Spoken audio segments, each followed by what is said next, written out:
अस्सलाम वालेकुम दोस्तों, मेरा नाम है इजहार खान। आप देख रहे हैं यूट्यूब। तो आज जो मैं आपके लिए वीडियो लेके आया, इसमें आप देखेंगे स्लश मशीन है तो उसका कंप्रेसर काम नहीं कर रहा। AW का कंप्रेसर है, रेसिप्रोकेटिंग।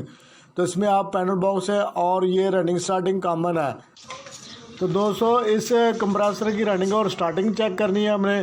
तो इसके लिए हमें मीटर को मीटर को हमने कंटिन्यूटी पे ला के सेलेक्ट कर लेना। इधर डेविड और बजर का बटन होता है तो उसको हम करें। तो 200 बैल को चेक कर लेंगे और उसके बाद हम चेक करेंगे इसको कंप्रेसर को।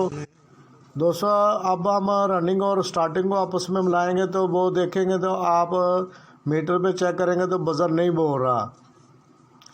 इसमें आप देख रहे हैं आपस में मिलाएंगे तो 200 अब आपस में इसमें दोनों वायरों को मिलाएंगे तो देखेंगे बजर बोल रहा है, लेकिन रनिंग और स्टार्टिंग बिल्कुल भी बजर नहीं इसका बोल रहा।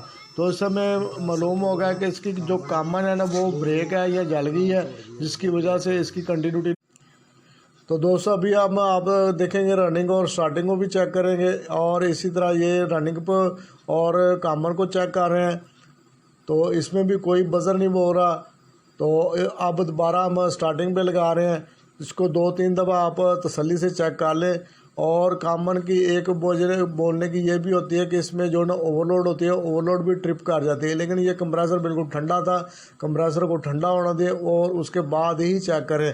अगर आप गर्म की चेक करेंगे तो बास का ट्रिप होने की वजह से भी कॉमन रनिंग के साथ बोल नहीं रही होती, बजर नहीं आ रहा होता। तो वो असल में उसकी जो ना ओवरलोड ट्रिप की होती है। लेकिन ये कंप्रेसर ठंडा था, इसकी ना ब्रेक हो चुकी है अंदर से। जो ना जो कॉमन है वो नहीं बोल रही।